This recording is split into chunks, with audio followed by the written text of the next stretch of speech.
The shuttle shook as it entered the docking bay, gripped her seat and watched through the small window as the massive space station grew larger and larger. Nexus 7, the biggest trade hub in this sector of the galaxy. Ships from 100 different worlds came here to buy, sell, and make deals. And now, for the first time in her life, was leaving Earth behind. She was 24 years old, small for a human with short black hair and calm dark eyes. She wore gray worker coveralls with the logo of her company on the shoulder, nothing fancy. She was an engineer, not a diplomat. Her job was to fix ships, not to impress anyone. The shuttle landed with a soft thump.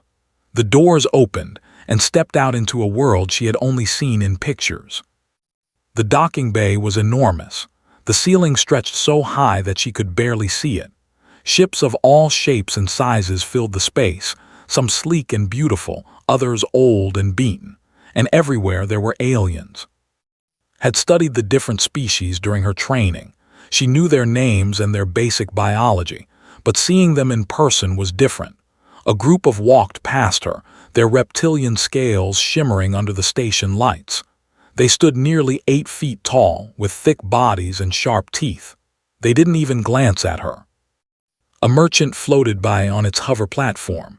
Its body was soft and blob-like, with multiple eyes that moved in different directions. It was talking into a device, probably making a deal. Moved in pairs, their 4 arms carrying boxes and tools. They were insect-like, with hard shells and clicking sounds that served as their language. And then there were the humans. Spotted a few of them in the crowd, small, soft, and easily overlooked. They moved quickly, keeping their heads down. They didn't walk like they owned the place. They walked like they were trying not to be noticed. Understood why. Humans had only joined the galactic community 50 years ago. Compared to species that had been traveling the stars for thousands of years, humans were newcomers, bobbies. The Galactic Council had classified Earth as a protected developing world. It sounded nice, but knew what it really meant. It meant that humans were considered weak, primitive, not quite equals. Most aliens looked at humans the way humans might look at a clever animal. Interesting, perhaps, cute, even, but not respected. Picked up her bag and walked toward the worker quarters. She had a room assignment and a work schedule. That was all she needed. The corridors of Nexus 7 were crowded and loud. Had to dodge around aliens that were twice her size. Some of them pushed past her without apology. One actually knocked her shoulder as he walked by, sending her stumbling into the wall. He didn't stop. He didn't even look back. Said nothing. She straightened her bag and kept walking. Her room was small, just a bed, a desk, and a tiny bathroom. But it was clean and it was hers. She sat on the bed and looked at the gray walls. This was her life now, at least for the next 2 years. A knock on the door made her stand up. She opened it and found a man standing outside. He was human, maybe 30 years old, with tired eyes and a friendly smile. He wore the same gray coveralls as her. "You must be the new engineer," he said. I work in the same department." She replied. Nodded, "Welcome to Nexus 7. Want me to show you around?" Agreed, and they walked through the station together. Pointed out the important places, the cafeteria, the medical bay, the recreation area. He also pointed out the places to avoid. "See that section over there," he said, gesturing toward a corridor marked with symbols. "That's where their crews like to gather. Don't go there alone. Actually, don't go there at all." "Why?" asked. "Because they hate us," said simply. "They think humans are beneath them. Most of them just ignore us, but some of them," he shook his head, "some of them like to cause trouble." "Has anyone been hurt?" "A few, nothing too serious. A broken arm here, some bruises there. Security doesn't really care. As long as no one dies, they look the other way." Frowned. "That doesn't seem fair." Laughed, but there was no humor in it. "Fair. This is the galaxy. Fair is a human concept. Out here, the strong do what they want and the weak survive however they can." They stopped at a window that looked out into space. Stars filled the darkness, countless and cold. "I'm not trying to scare you," said. "Most days are fine. You do your work, you keep your head down, and you go home. But you need to understand how things work here. Humans are at the bottom. That's just how it is." Stared at the stars. She thought about Earth, about the cities and the mountains and the oceans. She thought about the billions of humans who had never left their planet. They had no idea what it was like out here. They had no idea that in the eyes of the galaxy, they were nothing special. "I understand," she said quietly. Patted her shoulder. "You'll be okay. You seem smart. Just don't attract attention and you'll be fine." That night lay in her small bed and stared at the ceiling. She could hear the hum of the station around her, the engines, the ventilation, the distant sounds of alien voices. She wasn't afraid. She had never been the type to feel fear easily, but she felt something else, a quiet anger sitting deep in her chest. She had grown up hearing stories about humanity's past, how they had survived ice ages and famines, how they had fought wars and built civilizations, how they had crawled out of caves and reached for the stars. And now, after all that, they were here, in a galaxy that saw them as weak, as nothing. Closed her eyes. She was here to work, to do her job and earn her pay. She wasn't here to prove anything to anyone.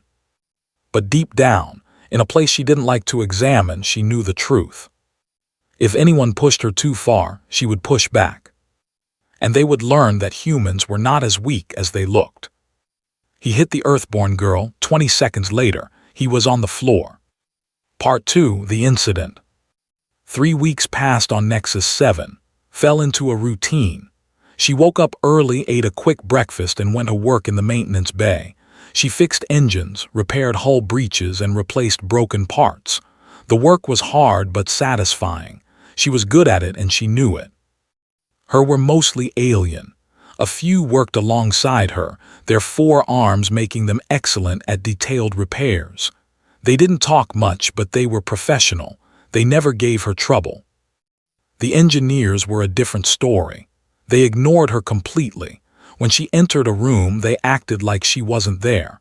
When she asked questions, they pretended not to hear. It was annoying, but didn't let it bother her. She did her job and kept to herself. Checked on her from time to time. He was a good friend, the only real friend she had on the station. They ate lunch together when their schedules allowed, and he told her stories about his 5 years on Nexus 7.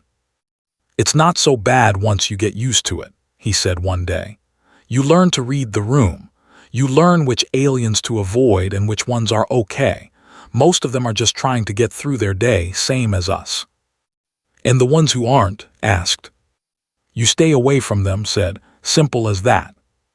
But staying away wasn't always possible. It happened on a quiet evening. Had finished her shift and gone to the main cantina for dinner. The cantina was a large open space filled with tables and food stalls. Dozens of species sat together, eating and drinking. The noise was constant, a mix of alien languages that blended into a steady hum. Got her food and found an empty table in the corner. She preferred to eat alone. It was easier that way. She was halfway through her meal when she heard the heavy footsteps. A group had entered the cantina. There were 5 of them, all male, all large. They wore civilian clothes, but they moved like soldiers, confident and aggressive. Other aliens quickly got out of their way. The leader was the biggest of them all. He stood over 8 feet tall, with dark green scales and yellow eyes. His name had heard of him. Everyone had. He was a former military officer who now worked as a private security contractor. He was also known for his hatred of humans. Spotted almost immediately. He said something to his friends and they laughed. Then he started walking toward her table. Kept eating, she didn't look up. Stopped right next to her. His shadow fell over her food. "Look at this," he said loudly. His voice was deep and rough, like rocks grinding together. "A little Earthborn eating all alone. How sad." Took another bite of her food. "Hey," said, "I'm talking to you." I'm eating, replied quietly. The behind laughed. One of them made a comment in their own language. Didn't understand the words, but she understood the tone. They were mocking her. Leaned down, bringing his face close to hers. His breath smelled like alcohol. You humans, he said. You don't belong here. You're weak. You're soft. You're nothing but parasites taking up space that belongs to real species. Said nothing. On my world, continued, we have a word for creatures like you. It means food. That's all you are to us, prey. The cantina had gone quiet. Other aliens were watching now. Some looked uncomfortable. Others looked amused. No one moved to help. Set down her utensils. Are you done? His eyes widened, then they narrowed. What did you say? I asked if you're done, repeated. I'd like to finish my meal. For a moment just stared at her. Then he grabbed her food tray and threw it across the room. It crashed against the wall, scattering food everywhere. Still didn't react. She just looked at the mess, then looked back at. That was unnecessary, she said. Something in his face changed. The mockery disappeared. In its place was something darker, something angry. You think you're brave, he growled. You think you can talk to me like that? Met his gaze. I think you're drunk. I think you're bored. And I think you should walk away before you do something stupid. The silence in the cantina was absolute. No one moved. No one even breathed. His hand shot out. He struck across the face. The impact was brutal. His head snapped to the side and she nearly fell off her chair. Pain exploded through her cheek and jaw. She tasted blood in her mouth. For a moment she just sat there. Her ears were ringing. Her vision was blurred. They were laughing, was grinning, showing all his sharp teeth. See, he said, weak, pathetic, one hit and you're. Stood up. She stood up slowly, deliberately. She wiped the blood from her lip with the back of her hand. Then she looked at. Her face was calm. Her eyes were cold. His grin faded. What, he said, you want more? Didn't answer. She just smiled. It was not a friendly smile. It was not a scared smile. It was the smile of something that had been waiting for this moment, something that had been holding back. Something dangerous. Felt a chill run down his spine. He didn't know why. She was just a human, a small, weak human. But in that moment, looking into her eyes, he saw something he didn't understand. And for the first time in a very long time, he felt uncertain. 20 seconds later, he would feel something much worse. He would feel the floor. He hit the Earthborn girl. 20 seconds later, he was on the floor. Part 3, 20 seconds. Swung again. His fist was massive, the size of his head. It moved fast, powered by muscles that could crush metal. A hit like that could break bones. It could kill. But it didn't land. Moved. To the aliens watching, it looked almost unnatural. One moment she was standing still. The next, she was somewhere else. His fist passed through empty air and his momentum carried him forward. He stumbled, confused. He turned to find her. She was already behind him. Didn't hesitate. She had studied anatomy during her training on Earth. It was required knowledge for anyone working in space, understanding the basic biology of the species you might encounter. Most people forgot it after the exam, had not forgotten. They were strong, their scales were tough, but they had weaknesses. Everyone had weaknesses. The knee joint. Kicked knee from the side.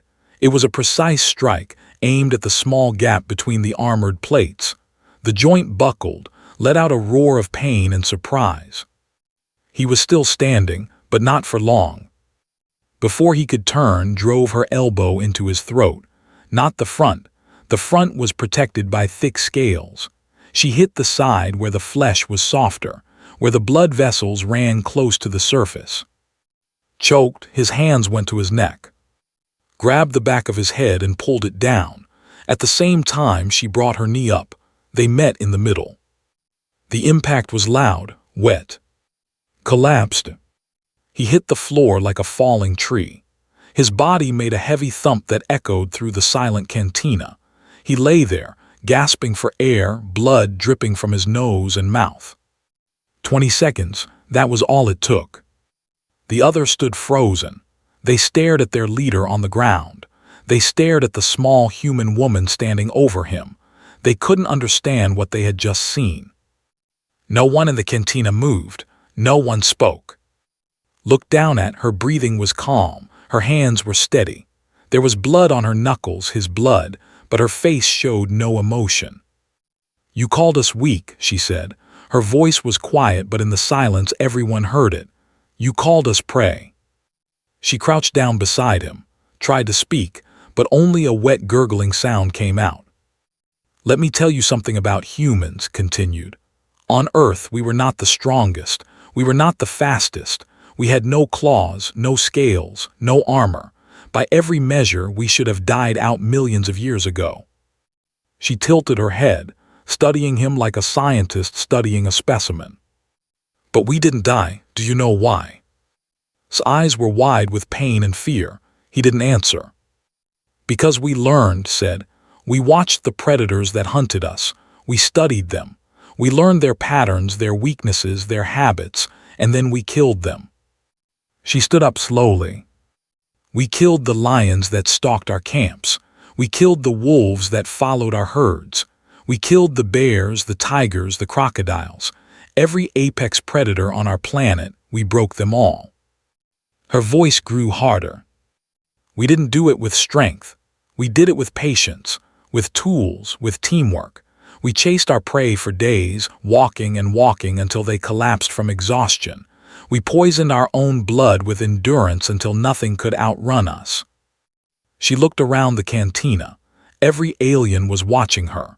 Every eye was fixed on the small human who had just dropped an 8-foot warrior in 20 seconds. "You think we're weak because we're small," said.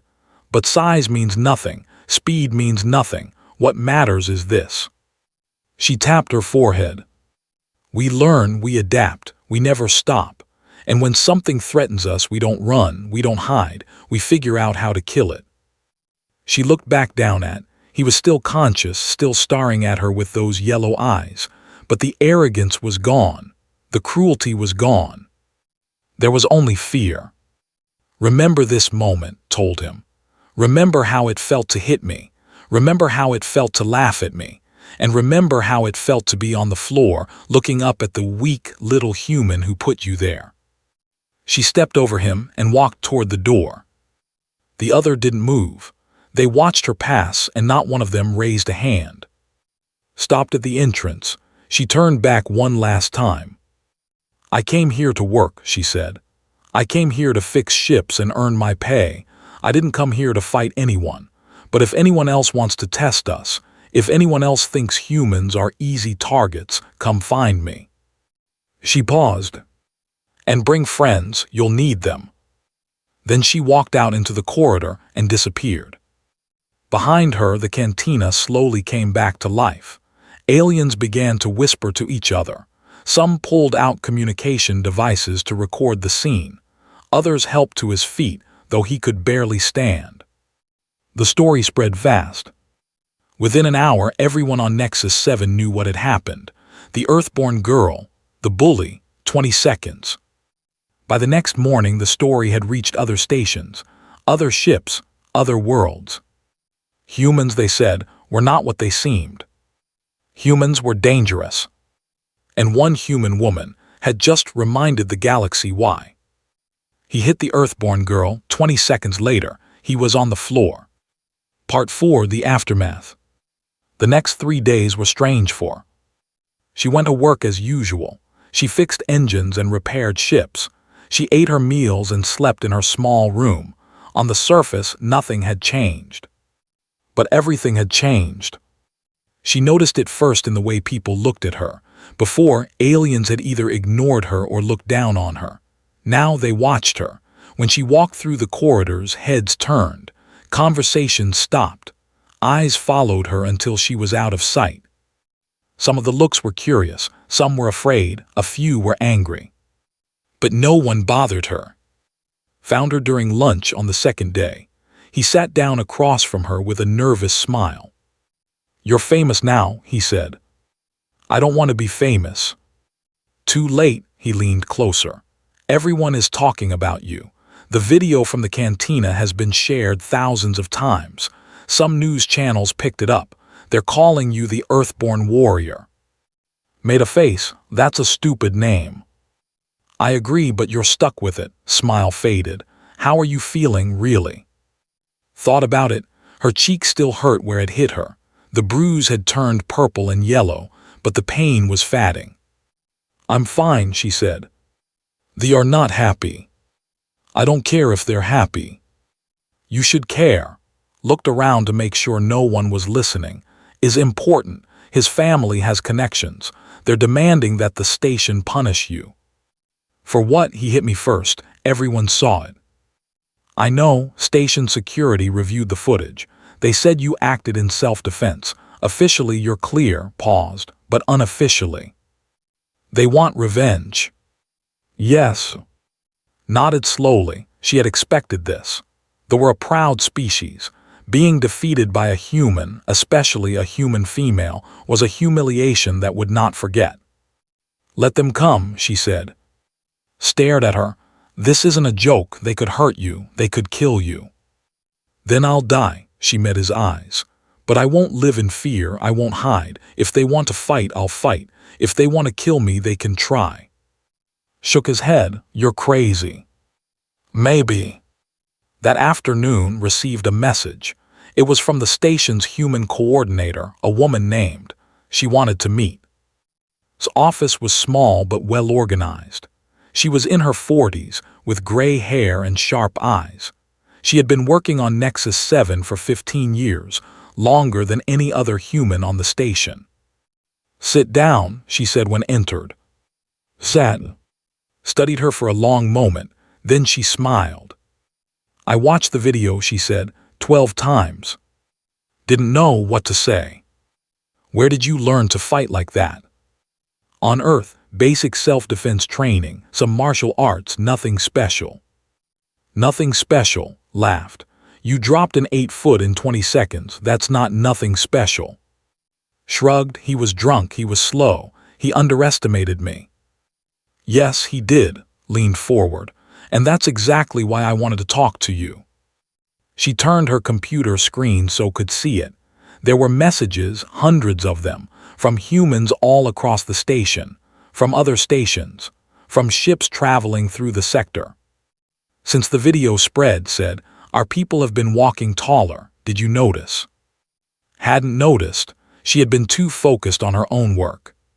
"For 50 years, continued, humans have been treated like the galaxy's punching bag. We're small, we're soft, we're new. Every other species looks at us and sees weakness. And because they see weakness, they treat us badly. They push us around. They take advantage of us. They hurt us when they're bored." Her voice grew harder.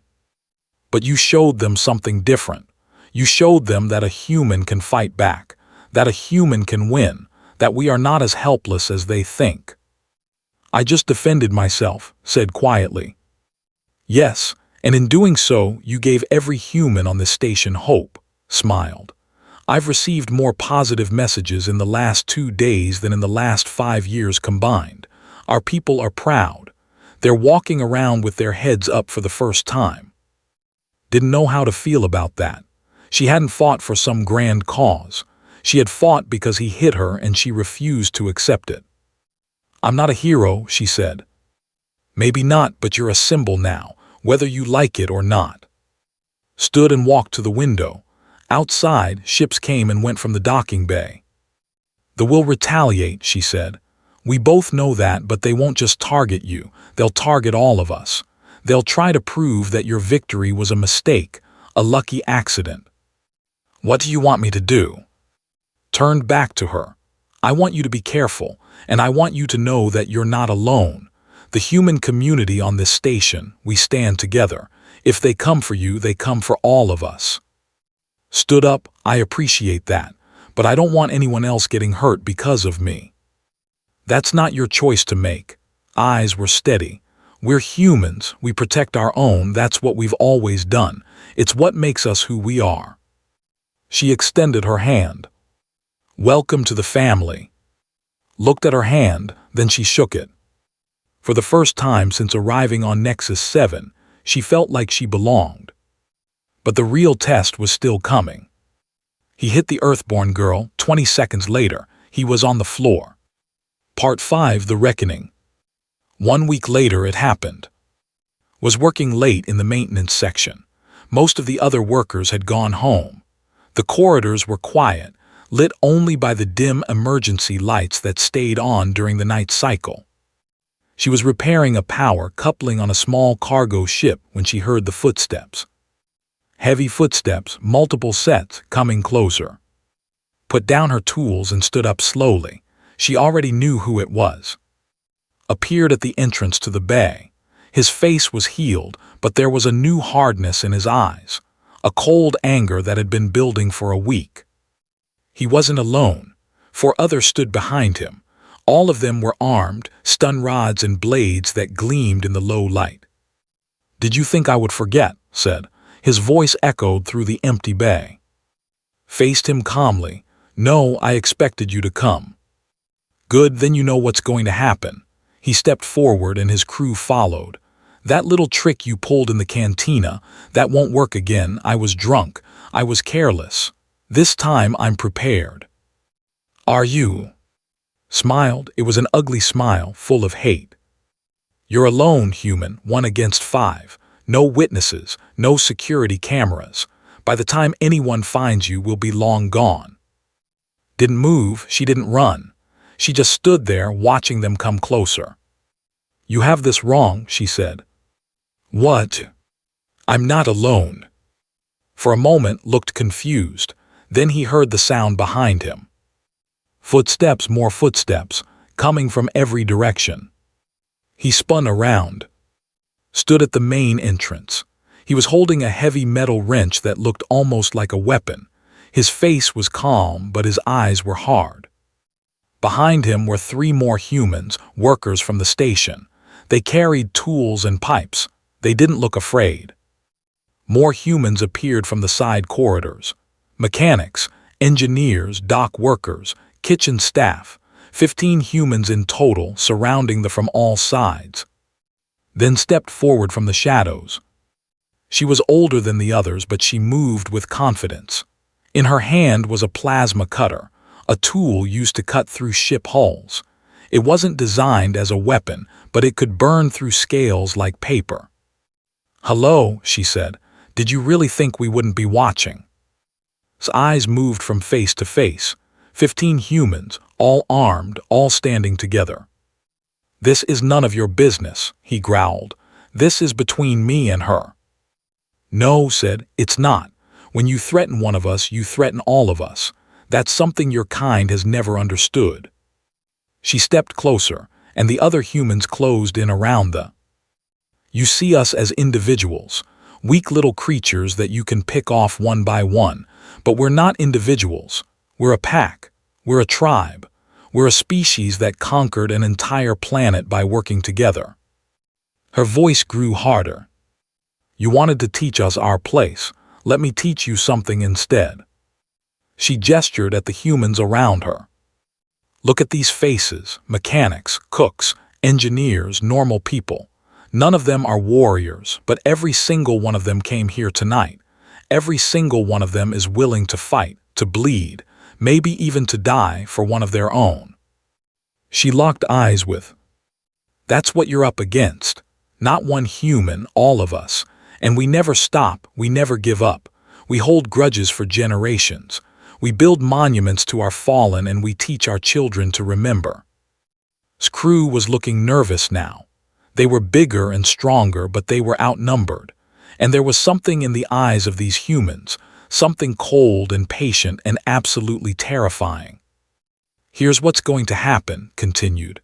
"You're going to turn around, you're going to walk out of here, and you're going to leave alone, leave all of us alone, forever." "And if we don't?" asked, but his voice wasn't as confident as before. Smiled. It was not a kind smile. Then we'll show you what humans did to the predators that hunted us on Earth. We broke them. We drove them to extinction. We turned their bones into tools and their skins into clothing. She raised the plasma cutter. We're very good at making things extinct. For a long moment, no one moved. The tension was thick enough to cut. Looked at, she stood among her people now, surrounded by humans who had come to protect her. Her face was calm. Her eyes were steady. She wasn't afraid. None of them were afraid. And in that moment, finally understood something. Something that changed the way he looked at humans forever. They weren't weak. They had never been weak. They had just been waiting. Lowered his weapon. One by one, his crew did the same. "This isn't over," he said, but the words were hollow. "Yes," replied, "it is." They turned and walked away. They didn't run, that would have been too shameful, but they left, and they didn't look back. When they were gone, the tension broke. The humans relaxed. Some of them laughed nervously. Others shook hands or patted each other on the back. Walked over to, "You okay?" "Yeah," she looked around at the people who had come to help her. "I didn't ask for this." "You didn't have to," he smiled. "That's what family does." Join them. Word of this will spread. By tomorrow, everyone will know that humans on Nexus 7 stand together. "Will it change anything?" asked. "Maybe, maybe not, but it's a start." Looked at her with something like pride. "You started something, you reminded us who we are, what we're capable of when we stop hiding." Thought about that. About the long road that had led her here, from Earth to the stars, from a quiet engineer to a symbol of something bigger. She hadn't asked for any of it, but maybe that didn't matter. Maybe what mattered was what she did with it. "Okay," she said finally, "then let's keep going." That night the humans of Nexus 7 shared a meal together. They talked and laughed and told stories about home, about Earth, about the world they had left behind and the future they were building. They were still small, still soft, still new to the galaxy. But they were no longer afraid. And that made all the difference. In the months that followed, things slowly changed. Humans on Nexus 7 were treated with more respect. Other species began to see them differently, not as weak newcomers, but as a people with hidden strength. Was promoted to senior engineer. She trained new human workers and helped them find their place on the station. She never forgot where she came from or what she had learned.